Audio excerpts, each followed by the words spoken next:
Hola, ¿cómo están? Bienvenidos nuevamente a su programa La Nota Jurídica. Llevamos 15 días sin montar un video, pero por problemas pues que se nos presentaron, pero como es un compromiso que hemos hecho con nuestra comunidad, que ya gracias hemos alcanzado ya más de 1500 suscriptores, pues esto nos conlleva a una responsabilidad más grande de seguir y ser más constantes con los videos. Cuando no los subo es porque en realidad se ha presentado algún inconveniente en las ocupaciones que tengo, entonces pues no me queda la posibilidad de hacer el video. Sin embargo, siempre trataré y voy a realizar en las próximas semanas unos videos de manera más seguida para ponernos al día en cuanto a los videos que les estoy debiendo durante este último mes. Entonces, bienvenidos nuevamente a La Nota Jurídica, a todos los que son nuestros seguidores, a los nuevos que se han suscrito a nuestro canal, bienvenidos a La Nota Jurídica. Este es un canal que busca llevar temas de actualidad jurídica de nuestro país en Colombia y explicarlo de manera muy sencilla a todos los que nos ven, sea porque están consultando en temas, están investigando de él o están en alguna labor que implica tener conocimiento del mismo. Entonces, muchas personas me han hablado que tenemos un video ya desde el año pasado sobre la conciliación. Entonces me han pedido que continúe con este tema de la conciliación. Pues vamos a comenzar una saga aproximadamente de 3 4 capítulos, incluyendo el del día de hoy, donde vamos a hablar la teoría del conflicto, que es el tema que nos trae hoy a colación. Vamos a hablar de la conciliación, que trata la conciliación, las fases de la conciliación, los requisitos de los centros de conciliación y los funcionarios que por determinación legal pueden llevar a cabo conciliaciones. Vamos a hacer una saga más larga, vamos a profundizar más en el tema para abordarlo conforme a la normatividad actual que hay en el momento, en estos momentos en el país. Entonces vamos a hablar de conciliación en derecho. Muy importante, es conciliación en derecho, ¿por qué? Porque hay otros tipos de conciliación, como es la conciliación en equidad. La conciliación en derecho, para una pequeña diferencia, y que al mismo tiempo es la principal o la gran diferencia con la conciliación en equidad, es que la conciliación en derecho recae, el conciliador debe ser un abogado titulado que tenga una capacitación sobre medios alternativos de resolución de conflictos y que esté avalado por parte del ministerio y que se encuentre suscrito en uno de los lugares, de los centros de conciliación, que después los veremos cuáles entidades pueden tener centros de conciliación y que pueda llevar a cabo conciliaciones. Mientras la conciliación en equidad no requiere ese título de abogado, sino que se circunscribe a una persona de alto conocimiento o de gran apoyo, por decir legitimidad en la comunidad, que va a ayudar a resolver los conflictos. Entonces, vamos a hablar de conciliación en derecho, la que exige que una persona con título de abogado, capacitada en el tema, acreditada e inscrita en un centro de conciliación, pueda llevar a cabo audiencias de conciliación para llegar a acuerdos entre las partes en las cuales se ha suscitado un conflicto. Entonces, bienvenidos a esta saga de la conciliación. El día de hoy vamos a hablar del conflicto, que es lo principal. ¿En el qué sentido? Que es desde ahí de donde deviene la necesidad del ser humano de resolver sus problemas. El conflicto inmediatamente pone al ser humano en buscar soluciones. Hay muchos tipos de soluciones, ya dependiendo inclusive de la historia de las civilizaciones, se ha recurrido a tipos de soluciones, como las soluciones pues, de la justicia o la venganza a propia mano, como mecanismos más civilizados como los que tenemos ya ahora en toda esta cultura occidental, que son pues las instituciones, y en delegar en un tercero como es el juez, el que sea el que nos defina a quién se concede y a quién se niega un derecho. Entonces, el conflicto. ¿Por qué un conflicto y por qué la conciliación? Vamos a hacer una pequeña introducción. La conciliación es una figura útil y eficaz para la resolución de los conflictos. Algo muy importante. En Colombia, el problema o el ceño o la mala cara que le ponemos a la conciliación, o que se le ha generado el mal ambiente a la conciliación, es que el legislador colombiano por querer descongestionar despachos judiciales, ha vuelto la conciliación como un requisito de procedibilidad. ¿Qué quiere decir requisito de procedibilidad? Manera sencilla, como un requisito previo para poder yo ir a donde un juez. En algunos asuntos tengo que hacer conciliación.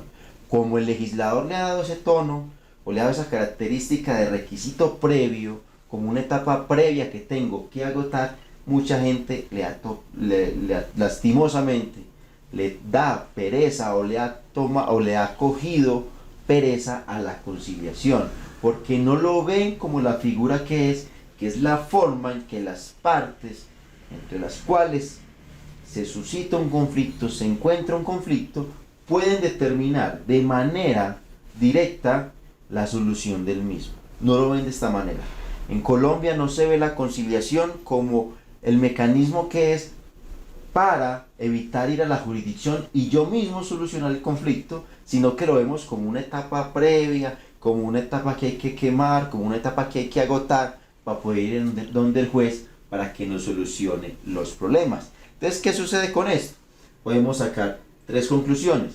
Que en Colombia tenemos pereza a estos mecanismos de resolución de conflictos, no solamente la conciliación, sino la mediación, el arbitraje, otros mecanismos que hay, porque confiamos demasiado en el sistema judicial. Puede ser una de las conclusiones. Otra, la conciliación a veces la vemos como un mal arreglo, o la vemos o a veces viéndola de pronto de la manera más positiva, es que vemos que es mejor un buen pleito, un mal arreglo. Entonces es esa mala vibra que tiene la gente o la percepción que tenemos con la conciliación, que a veces preferimos ir a pelear, entre comillas, en un despacho judicial y no sentarnos de manera directa con la oposición, con mi contrario, con el que tengo un conflicto, y solucionar de una manera directa, de una manera dispositiva, porque yo cuando estoy en conciliación, soy una parte de la conciliación,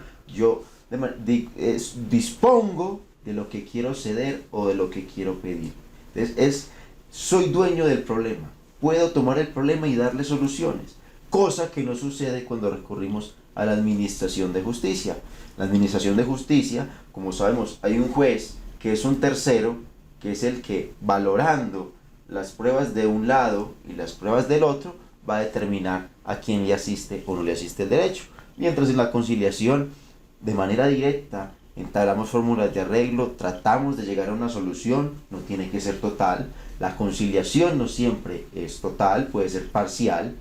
Si es total, pues es lo mejor y es la conciliación que podemos decir que llegó a su plenitud. Sin embargo, también se dan conciliaciones parciales sobre ciertos asuntos. Pero entonces eso es bueno porque evita llevar problemas a la administración de justicia, y no solamente porque congestionamos la justicia, sino porque de manera directa nosotros tomamos las riendas del problema y le dimos solución de la manera que nos convenía más a las partes. Entonces, muy importante esto, la conciliación, y este es como el mensaje principal de esta primera parte de la exposición. La conciliación tiene que ser vista como un mecanismo para solucionar conflictos, no como un lastre, no como una etapa más que hay que agotar para llegar a la administración de justicia. Entonces, continuemos. La conciliación, el derecho anglosajón, el derecho de los países como Inglaterra, Canadá, Estados Unidos, tiene algo muy práctico. El derecho, la institucionalidad del derecho de estos países es muy práctica a la hora de llegar a analizar problemas o problemáticas que suceden en la comunidad. Entonces, ellos, ¿cómo ven la conciliación? La ven de la siguiente manera. Ellos siempre han determinado que hay que hacer un análisis económico del derecho. El análisis económico del derecho es el siguiente, es una figura para explicarla de manera sencilla, que consiste en lo siguiente. Yo, al momento de tener un conflicto, debo de analizar cuánto me costaría ese conflicto si lo llevo a un estrado judicial, no solamente en dinero sino en tiempo, y también cuánto me costaría en dinero y tiempo si de manera directa lo soluciono por medio de la conciliación. Y es muy importante por lo siguiente: en Colombia lastimosamente tenemos unos despachos judiciales totalmente atestados de procesos judiciales, lo que conllevan que un proceso en primera instancia mínimo se demore 2 años, en segunda instancia otros 2 años, y si alcanza a subir a etapa de casación, pues, o a una etapa en otras jurisdicciones de órganos de cierre, pues sería prácticamente esperar 8 o 10 años. Entonces vamos a analizar si un problema no es más sencillo y más económico arreglarlo por la conciliación, no solamente por términos económicos, sino por términos de tiempo, tanto para el cliente como para por ejemplo, el abogado que lo asesora. Es mucho mejor. Entonces, el análisis económico del derecho busca eso. Al momento de que se presente un problema y se esté analizando llevarlo a una solución, sea en estrados judiciales o sea por el mecanismo de la conciliación, hay que verificar que la conciliación es más económica porque es más rápida, soluciona el problema mucho más, de manera más expedita, cosa que no sucede en la administración de justicia. Entonces, este es el análisis que hacen los países anglosajones. La rapidez de las decisiones es economía y es justicia más pronta para las partes. Entonces, esto es una forma de fundamentar la importancia de la conciliación como manera económica en términos de tiempo y en términos de dinero para las partes. Ahora, la conciliación tiene un principio rector, que es la autonomía de la voluntad privada. ¿Qué es la autonomía de la voluntad privada? La autonomía de la voluntad privada es un principio del derecho civil que surgió con mucha fuerza, no que surgió, sino que retomó su más alta importancia en la Francia de la Revolución. ¿Por qué? Porque los particulares, los burgueses, determinaban que eran las relaciones entre las partes las que podían obligar también, no solo la ley, sino las obligaciones que las partes decidían, y que la ley no tenía que intervenir en todo, sino que la ley da disposiciones generales y los particulares, en desarrollo de su actividad de comercio, en desarrollo de sus actividades cotidianas, pueden establecer de manera autónoma cómo regir muchas de sus obligaciones. Entonces, por ejemplo, el contrato de compraventa está en el Código Civil y tiene sus principios, sus reglas generales, pero las partes, los particulares, en el uso de su autonomía de la voluntad, pueden determinar ciertas cosas dentro de un contrato de compraventa. Entonces, tienen un ámbito de aplicación, tienen el particular bajo esta figura de la autonomía, tiene gran capacidad de determinación de su mundo jurídico a la hora de obligarse. Ahora, este principio de la autonomía de la voluntad privada juega un papel importantísimo en lo que es la conciliación. ¿Por qué? Porque las partes, como les decía ahorita, disponemos del problema y disponemos de la solución. Por medio de la autonomía de la voluntad privada en una conciliación, pueden las partes determinar cómo solucionar sus problemas. ¿Qué ceden?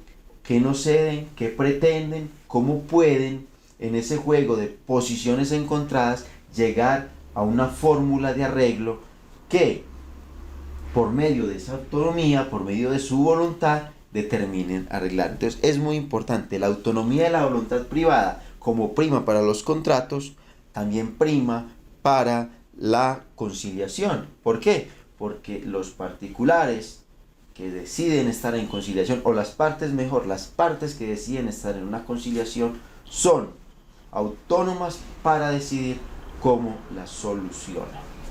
Ahora, ¿qué es el conflicto? ¿Por qué se da el conflicto? Que es el tema que estamos hablando hoy, pero hay que atarlo con la conciliación, y por eso hemos hecho ahí como un poco de mención a la conciliación, y ahora hablamos del conflicto en esta parte. La palabra conflicto viene de la voz latina conflictos, que significa combatir, luchar, pelear. Y el conflicto es una contraposición, es dos partes, dos polos opuestos, en los cuales pues hay intereses que no son compatibles, sino que hay intereses que riñen, y de ahí viene el conflicto. Entonces el conflicto es esa rivalidad, esa contraposición que hay entre una parte y otra parte, o muchas partes a la vez. El conflicto no solamente se da entre dos partes, sino en varias partes. Entonces, este conflicto lo podemos ver de una manera constructiva o de una manera destructiva. La manera constructiva es la que invita la conciliación, es ver ese conflicto, determinar qué problema es y cómo lo solucionamos entre las partes que estamos sometidas en esta rivalidad que ha surgido, en este impasse, en este suceso. Ahora, la manera destructiva pues es llevar el conflicto cada vez de manera peor, la no reconciliación, antes agravar más el conflicto, que es una de las formas que mucha gente a veces recurre a la hora de tener problemas. Entonces, esta parte constructiva del conflicto y esta parte destructiva nos lleva a establecer que el conflicto, a pesar de que es una rivalidad, una contraposición, unos intereses que riñen entre partes, nos permite ver que este también guarda grandes virtudes y también tiene unas causas negativas, como lo vemos acá en la imagen. ¿Qué efectos positivos nos puede traer el conflicto? Nos puede traer cambio, nos puede traer justicia, sinceridad, unión y crecimiento. De un conflicto suscitado se puede generar esto. Hay algo muy importante. La conciliación tiene algo que se puede decir es la interdisciplinariedad de la conciliación. ¿Y qué va en esto? Por ejemplo, en un proceso judicial, cuando se falla, cuando se dicta sentencia por parte de un juez, el juez simplemente se ciñe o simplemente sentencia a quién le asiste y a quién no le asiste el derecho. Entonces, por decirlo, hay una parte que está premiada y una parte pues que es castigada con el pago de los derechos de la parte que se premió, ¿cierto? En eso consiste de manera muy así decirlo, sencilla o gráfica, un proceso judicial. Simplemente se basa en eso, en determinar el juez quién ganó y quién perdió.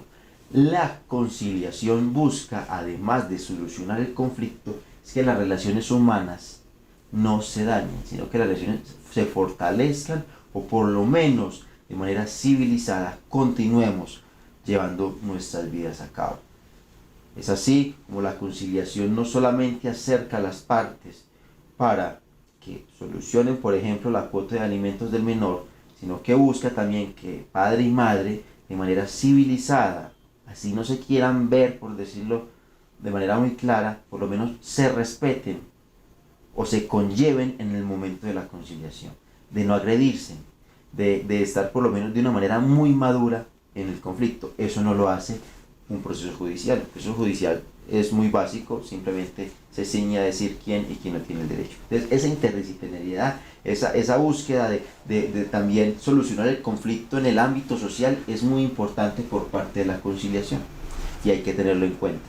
Ahora, ¿qué aspectos negativos tiene el conflicto? El conflicto nos desgasta, el conflicto genera rompimientos y fricciones, tiene costos, una escalada que es cuando el conflicto cada vez se va agravando más y se va agravando más, tiene caracteres residuales, es que por un conflicto van suscitando otros nuevos conflictos. Entonces es como una bola de nieve que cada vez va creciendo y va creciendo. Ahora, ¿qué elementos hacen parte de un conflicto? Cuando suscita un conflicto, entonces, ¿qué partes o qué elementos hacen parte de esa bolita llamada conflicto, por decirlo de manera gráfica? Tenemos una bolita que se llama conflicto, ¿qué lo rodea? ¿Qué hace parte de ese conflicto? Entonces, están las partes, que son pues las que generaron la riña, la rivalidad, esa fricción de intereses. Está el poder de conflicto, que el mismo conflicto genera, tiene poder en sí mismo y es el que empieza a enfrentar a estas partes que están luchando para salir avantes cada una con sus pretensiones. Hay unas percepciones que son los que terceros ajenos al conflicto empiezan a ver sobre ese conflicto que se ha generado. Entonces hay unos que opinan que es por esto y están a favor de aquel, otros que opinan otra cosa y están a favor del otro. Hay unas emociones que es toda esa carga así que cada persona guarda el momento de sufrir un conflicto, la rabia, las iras, todo eso parte y hace parte de esta bolita que se llama conflicto.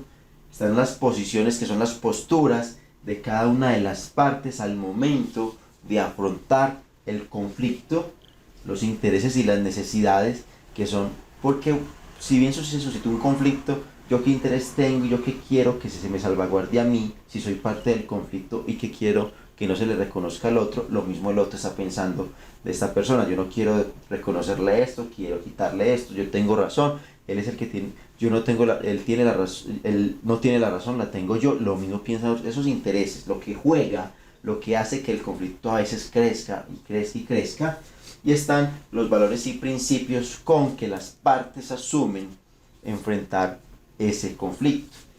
Esto es una cantidad de elementos, por eso es que el conflicto no es algo tan sencillo. Hay conflictos que pueden ser pequeños, llamémoslo conflictos pequeños, pero no quiere decir que no sean complejos, porque tienen una cantidad de elementos que lo robustecen. No solamente es el problema como problema, la crisis como crisis o el conflicto como conflicto, es lo que lo rodea, lo que a veces hace que sea difícil superar las situaciones. Inclusive hay veces, y eso viene en las percepciones, mucha gente mira los problemas de los demás y piensan, no dicen, exclaman, pero están peleando por esa bobada. Esa es una percepción, pero es que el problema es que un conflicto va lleno de una carga emocional, de unos intereses, que eso lo robustece y hace muy difícil en ocasiones que las partes que están en ese conflicto sean capaces de solucionarlo de manera directa y de conciliar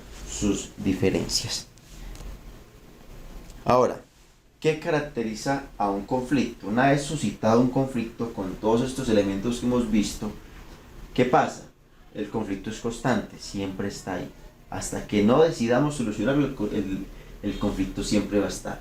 Es dinámico, cambia, el conflicto no siempre es sobre lo mismo, se le va metiendo más cositas, se le quitan cositas, pero el conflicto va cambiando, entonces las posiciones siempre están ahí riñendo, siempre están variando de posición, están variando de pensamientos, de intereses. Produce cambio entre las partes, entre el mismo conflicto, entre las personas que lo rodean. El conflicto a veces impacta a los que no tienen nada que ver con el conflicto, entonces el conflicto tiene esa capacidad de producir cambio. Impulsa la creatividad, hay veces para pelear, a veces la gente es muy creativa y se puede decir para pelear, entonces buscan cómo hacerle más el sarcasmo al otro, la indirecta al otro, y también para buscar cómo solucionarlo desde el lado o desde el punto de vista de la conciliación. Fomenta la investigación. Hay mucha gente que tiene un problema y se dedica a estudiar y estudiar y estudiar para fundamentar muy bien su posición. Sacude nuestra pasividad. A veces las personas son calmadas, pero al momento de un conflicto pues se sacuden y empiezan a meterse más de lleno en esta circunstancia. Y una muy importante, si bien puede verse como algo, ¿cómo así que el conflicto nos ayuda a conocer y a relacionarnos? Sí, pues el ser humano, al ser un ser social, un ser que requiere, o por lo menos la sociología ha dicho que el ser humano requiere estar con otros seres para relacionarse, pues el conflicto genera eso, que yo conozca más al otro, que conozca nuevas cosas, que conozca nuevas situaciones. Entonces es uno de los lados positivos que le podemos ver al conflicto. Entonces, estos elementos y estas situaciones que alimentan el conflicto nos lleva a analizar tres escuelas que han hablado y definido de alguna manera por qué se da el conflicto.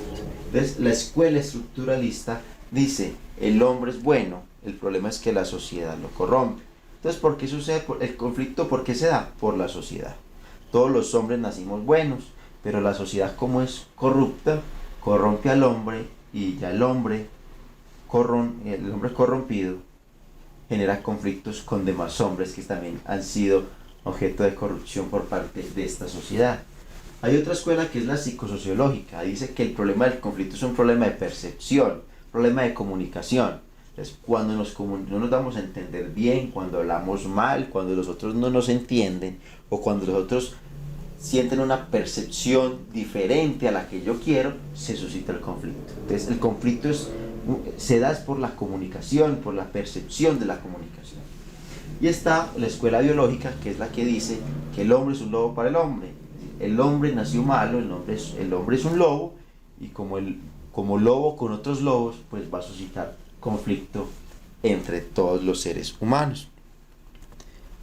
Ahora, ¿cómo afrontar ese conflicto? Pues se nos ha enseñado de la siguiente manera se puede afrontar. Podemos competir para ganarlo, podemos evitar el conflicto, que no siga o que no nos susciten más conflictos, podemos convenir, podemos solucionarlo, podemos ceder, o sea, no pelear, lo que llama desistir en derecho, o podemos conceder, que sería renunciar a algo y dárselo al otro, o podríamos cooperar para solucionar la situación que nos está incomodando y generando el conflicto. Entonces, esas son formas de solucionar el conflicto. En la historia se han dado pues algunos tipos de instituciones, por decirlo de alguna manera, en las cuales se solucionaban los conflictos. Entonces tenemos que en el 1900 a.C. se estipuló la ley del talión, y la ley del talión es el ojo por ojo y el diente por diente.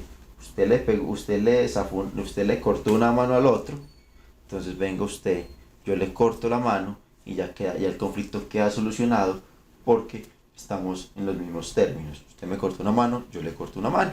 Entonces, esa es la ley del talión, una de las formas de solucionar el conflicto en la historia. Está la ley de las 12 tablas. Esta ley de las 12 tablas es muy importante en la Roma, en el Imperio Romano, porque es una ley que le dio fuerza vinculante a los acuerdos entre las partes, a los acuerdos entre las personas romanas, entre el ciudadano romano, se obligaba por el mero hecho de consentir o de dar su palabra a otra persona. Entonces, esa forma en que las partes se arreglaban sus situaciones es una forma también que en la historia, en especial en Roma, se dio para solucionar los conflictos. Y la última, pues muy importante, es la Revolución Francesa, que no se admitía la demanda civil sin un intento previo de conciliación. Entonces mire que desde hace más de 200 años la conciliación viene haciendo mella en las instituciones jurídicas como una forma de establecer o darle mejor a las partes en conflicto la posibilidad de su solución. Ya continuemos acá. Entonces, situación colombiana. ¿Qué pasa en Colombia? Un estudio que hizo el Ministerio de Justicia para el año de 1998 dijo: si en Colombia dejamos de recibir procesos judiciales desde el 1 de enero de 1998, vamos a tener evacuados todos esos procesos recibidos hasta esa fecha en el año 2014. Entonces imagínense, casi 20 años para descongestionar los despachos judiciales, con la salvedad de que es dejar de recibir desde el 1 de enero de 1998 demandas. Entonces, si hubiéramos dejado de recibir demandas, la institución, en el caso hipotético, si hubiera dejado de recibir demandas desde el 1 de enero del 98, apenas hace 4 años la justicia estuviera descongestionada. Sin embargo, sabemos que se siguieron recibiendo demandas. Entonces, la justicia en Colombia tiene un gran problema de congestión, y como les decíamos ahorita, el legislador lo que ha hecho es establecer la conciliación como un mecanismo previo, un requisito previo antes de ir a la jurisdicción, lo que ha generado un daño enorme a esta forma, a esta importante herramienta de la conciliación. Pues la gente le toma pereza porque lo ve como una etapa más y no como una institución propia para solucionar sus conflictos. Ahora, algo muy importante. Esto nos pone a pensar, tanto proceso en Colombia, hay tanto conflicto en Colombia que todo lo llevamos a los jueces. Pues entonces se puede pensar dos cosas. Colombia es muy conflictiva, y la otra es que en Colombia todo lo queremos llevar a los jueces porque confiamos demasiado en la rama judicial. Ya eso cada quien se lo podrá responder. Hay muchas posiciones, pero lo que sí podemos decir con certeza es que en Colombia hay una saturación excesiva de los despachos judiciales, que hacen que la justicia sea demasiado lenta. Y como decían los romanos, una justicia lenta también es injusticia. Ahora, en Colombia, desde 1991, empezamos a hablar de la conciliación de manera muy completa, o de manera ya muy vigente, o de manera más reiterada en nuestro ordenamiento jurídico. ¿Y por qué? Porque por medio del artículo 116 se le otorgó a los particulares administrar justicia, y en estos se habla de la conciliación. Entonces, es muy importante, la conciliación tiene una institucionalización constitucional. Como les dije, siempre ha sido, siempre la conciliación ha sido concebida como un mecanismo previo para acudir a la rama judicial, y eso le ha quitado la importancia que en realidad tiene. Requisito de procedibilidad, como le hemos dicho, que el requisito de procedibilidad significa requisito previo. Es que en derecho se llama con ese nombre técnico. En algunos temas que lo veremos en otros programas vamos a determinar cuándo es requisito y cuándo no, cuándo yo tengo que agotar la conciliación y cuándo no. Y algo muy interesante, en materia administrativa primero no era requisito la conciliación por el simple hecho de que, como los actos administrativos se entienden que gozan de la presunción de legalidad, pues no se puede discutir contra ellos. Entonces, eso era antes. Ya sabemos que ante una situación contra la administración y hay que agotar o hay que recurrir en conciliación antes de recurrir a la justicia contencioso administrativa, pues ya sabemos que debemos recurrir ante la Procuraduría, que es el único ente en Colombia que puede realizar conciliaciones cuando hay un ente del Estado. Ahora, acá hablamos, mire, que les decía ahorita el artículo 116, los particulares pueden ser investidos transitoriamente de función de administrar justicia en la condición de conciliadores o en la de árbitros habilitados por las partes para proferir fallos en derecho o en equidad en los términos que determine la ley. De este artículo hay que decir algo muy importante. Los particulares pues son personas que no trabajan con el Estado. Investidos transitoriamente significa que es por un momento en especial, en ese caso en específico. Función de administrar justicia es que se toma al particular una atribución propia del Estado, y eso es muy importante, por eso es de manera transitoria, porque el Estado no puede delegar a los particulares de manera permanente sus funciones. Habilitados por las partes es algo muy importante, y este de habilitados con proferir un fallo. Un conciliador no profiere fallos. Un conciliador lo que hace es avalar los acuerdos de conciliación entre las partes. Cuando el artículo constitucional me habla de proferir fallos, se refiere a la condición de árbitro, que también es un particular que administra justicia. Un árbitro sí profiere un fallo, laudo arbitral, que se llama, pero en la conciliación no emite ningún fallo. En la conciliación lo que se pide es un acta, y el conciliador lo que hace es avalar esa acta que sí se ajuste a las condiciones que les vamos a ver después, cuáles son los mínimos legales que establece la ley para que un acta se entienda válida. Ahora, algo muy importante, lo que les dije durante todo el programa, si ha visto la conciliación como un requisito que a veces puede ser engorroso para muchos antes de acudir a la jurisdicción. Sin embargo, la Corte Constitucional en sentencia C893 de 2001 estableció algo muy importante y dijo: los mecanismos alternativos de solución de conflictos no deben ser interpretados solamente como una manera de descongestionar el aparato judicial, sino también y principalmente como una forma de participación de la sociedad civil en los asuntos que los afectan. Es decir, es una forma válida, una institución propia que le otorga al particular poder decidir sobre sus propios asuntos. Toda esta información se la estoy brindando gracias a la bibliografía de la Corporación Universitaria Lasallista. Todo esto lo vamos a subir a nuestro blog, todo esto que hemos publicado el día de hoy, todo este material de este video, todas estas diapositivas, para que las tengan y las compartan y para que las estudien si las requieren. Muchas gracias a SST Arias y a Telefrontino, que siempre nos están patrocinando a nosotros en la nota jurídica. Recuerden seguirnos en nuestras redes sociales, suscribirse a nuestro canal y compartir nuestros videos. Muchas gracias a todos, les estoy contestando siempre, me demoro un poco, pero créanme que a todos les doy contestación. Este es el programa de la semana. Recuerden, la semana entrante veremos otra parte de lo que es la conciliación. Les deseo una muy feliz resto de semana, que Dios me los bendiga y gracias por estar con nosotros.